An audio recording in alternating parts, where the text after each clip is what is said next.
So it's a week since I bought this 2015 Honda Civic Tourer. It's 1.6 diesel with SR trim. Quite a nice spec. I bought it as a kind of a replacement, I guess, for my 2006 CRV, which I still have, but it was kind of getting a little bit tired with some wear and tear things popping up, and it's winter here, so I didn't fancy doing all that stuff. So anyway, I've been looking to downsize, save a bit of money on various sort of running costs and things, and all of that stuff led me to this. I kind of wanted to stay Honda, and I like the estate form. I like an estate car. And yeah, so it was either like an Accord or a Civic. The Civic Tourer, they only made it for 3 years, 2014 to 2017. You either like the styling or you really can't stand it.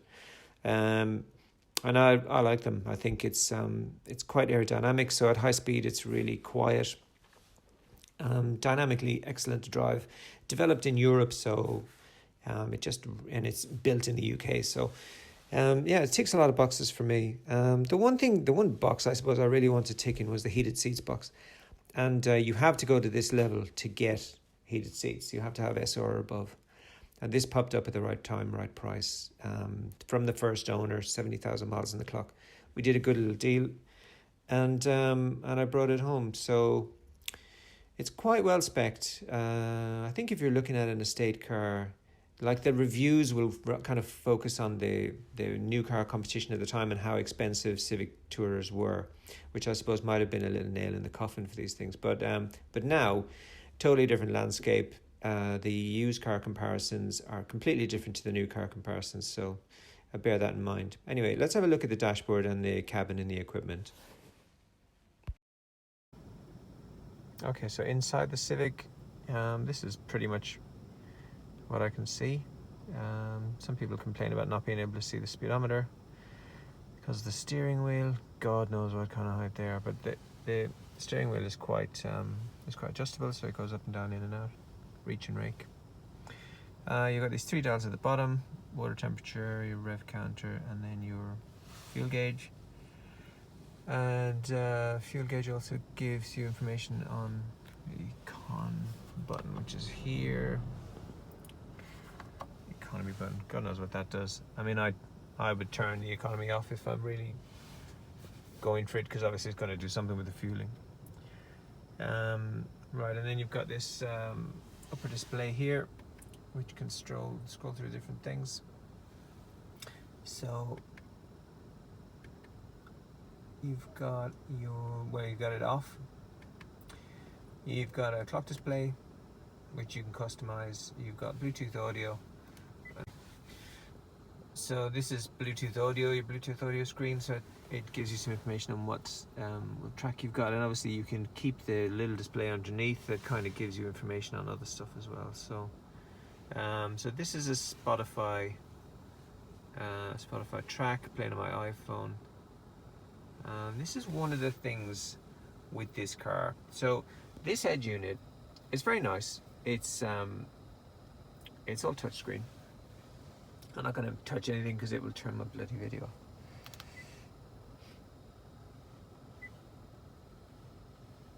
And up. So there are several updates, none of which have been applied to this car. Let's turn the audio off. So there are several updates, none of which have been applied to this car. Obviously all of which I will have to apply. Some of the later ones allow you to do things like mirror link the phone, and so at the minute there's no Spotify, there's no Waze on this unit, and it's got Garmin navigation, which hasn't been updated for a while.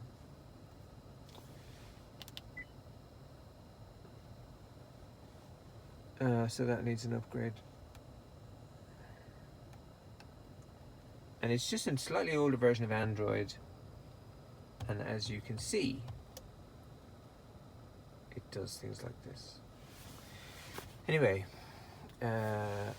so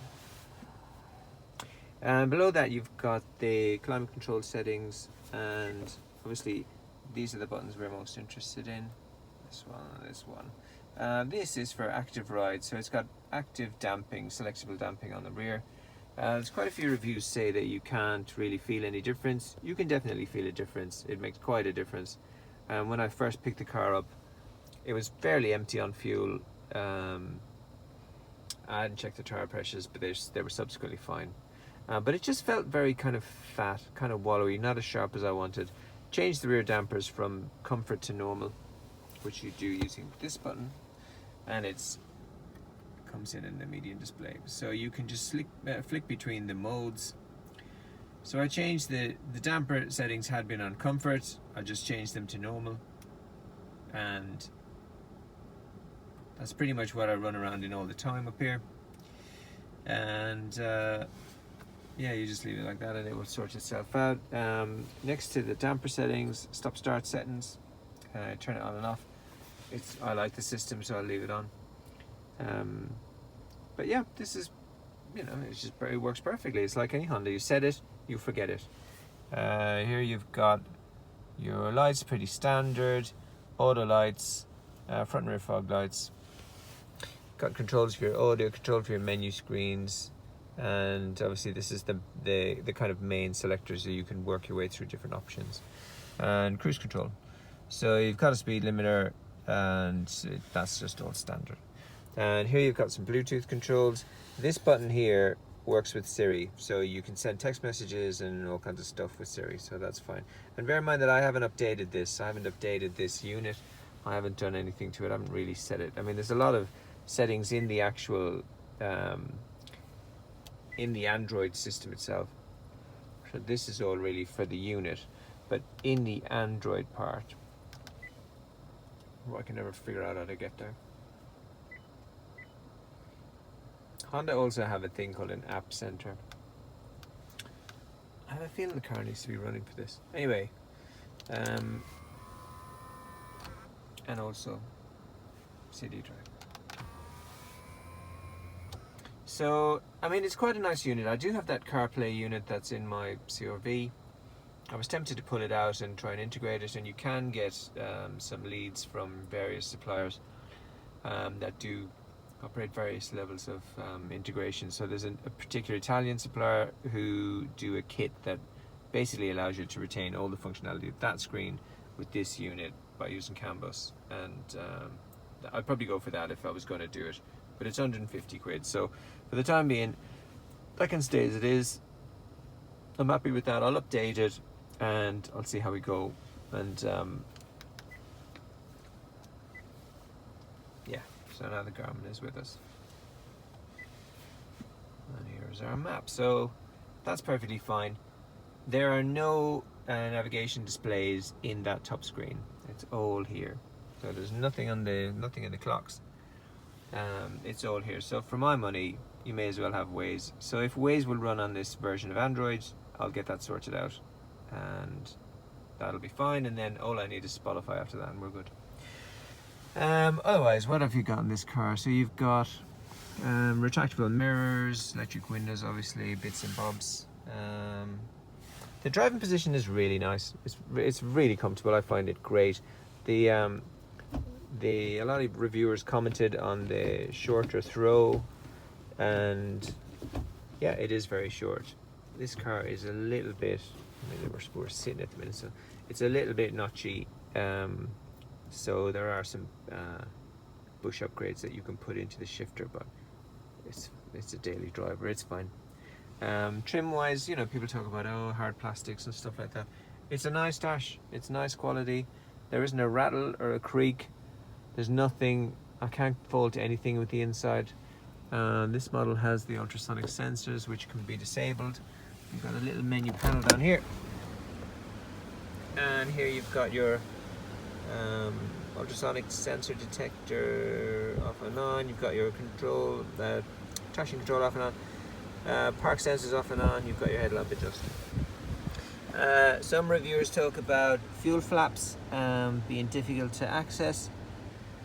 This thing does something like 500, 600 miles on a tank of diesel. You ain't looking for the fuel flap release that often, but when you do, it's down there, yeah. And if you're if you've got a problem with mobility, perhaps.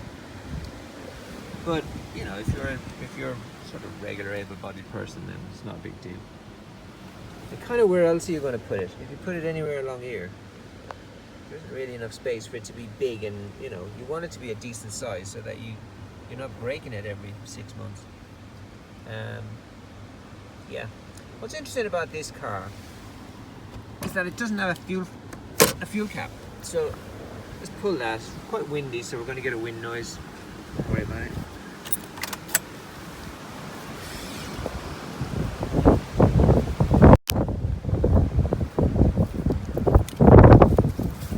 So, no fuel cap. It's all done by this. And I have found that it's quite difficult to get diesel into this tank and not have diesel running down the bloody quarter panel. So that's a bit of a pain in the arse. But then I've only put diesel into it twice.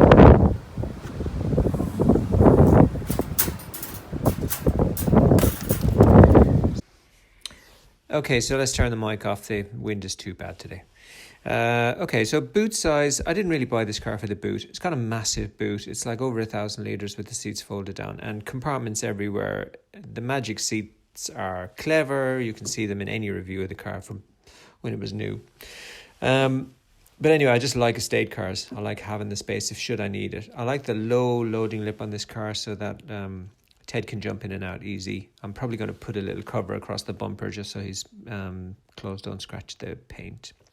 Love the shape of the car. I love the look of the car. It's kind of weird, right? It's one of those things you either love it or you hate it. I mean, I really like it. I think it looks great. The shape makes it quite aerodynamic, and it's very quiet at sort of 80, 85, 90 mile an hour on the motorway. Yeah, so far so good. It's I didn't really buy it for the economy. I like the idea of saving money on the tax. The CRV was $325 to tax, and this is 20 quid a year to tax. So it's 300 quid a year. You know, keep it for 5 years. You've saved 1,500 quid just in tax. And then you've got the fuel consumption. I mean, I've done probably 600 miles in my first week, took it on a trip to Essex and back, which was just over 200 miles, set the cruise at 70, went there and back at 70, and it did 72 mpg.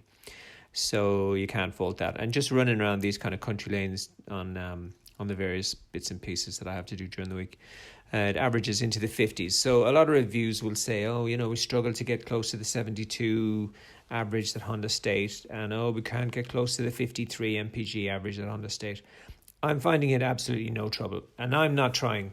I'm not trying at all. I'm just driving to enjoy the engine. Okay, I've got the economy button pressed in most of the time, and economy's on most of the time, and the aircon is on all the time. So I could probably get the numbers changed if I turned off this and turned off that, but who can be bothered? Yeah, so boot wise, there are a lot of compartments underneath this boot tray, which is a bit inconvenient really, but I mean, you see the amount of dog hair it's already cut. So you've got kind of a cloth dog guard, like a net dog guard. It doesn't go to the edges, so it wouldn't stop Ted getting out, so I've got a steel dog guard coming.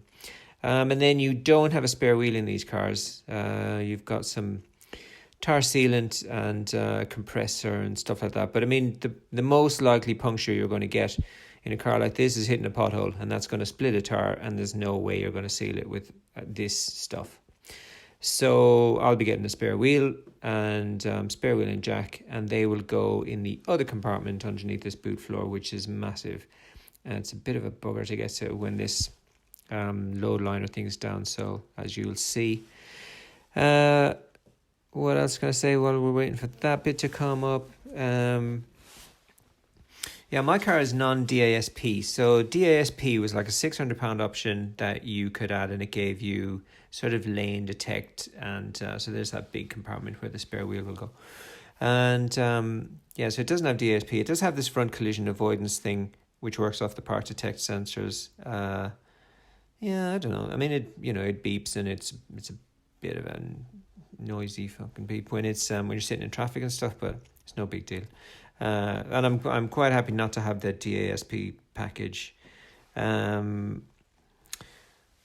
The SR trim level is quite interesting because it gives you, so let's say this is an SR, which is one down from the top, which was the EX Plus. If you look at the specs on places like Honest John's probably got the best review on everything really. It's a go-to for me. But for this Civic Tourer, it definitely has a lot of detail. So it says Honda's press release at the time said that the car had a glass roof. Estate doesn't. Hatchback does, but the Estate doesn't. The lights come in for a bit of criticism on various Honda forums, and I wouldn't say they're not terrible if you've driven with whatever we used to drive it back in the day. But EX gets LED lights, and that would probably be something I wouldn't mind having.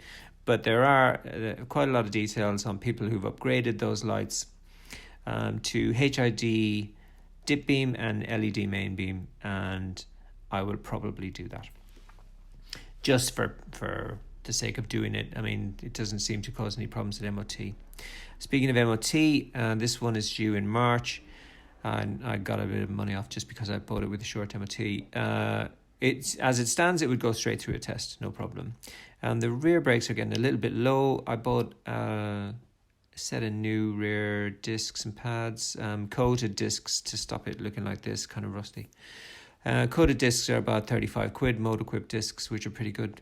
And then a set of Borg and Beck pads with the anti-squeal built into the pad. That's they're about 15 quid. You can get them online, easy peasy. I've got a little bit of rear wheel bearing type noise, I think from this side, but if you look at the tires, they're all getting a little bit low. I've got a set of Goodyear 4 Seasons, the old season tire, the Gen 2, going on Friday. So we'll kind of see how that goes. And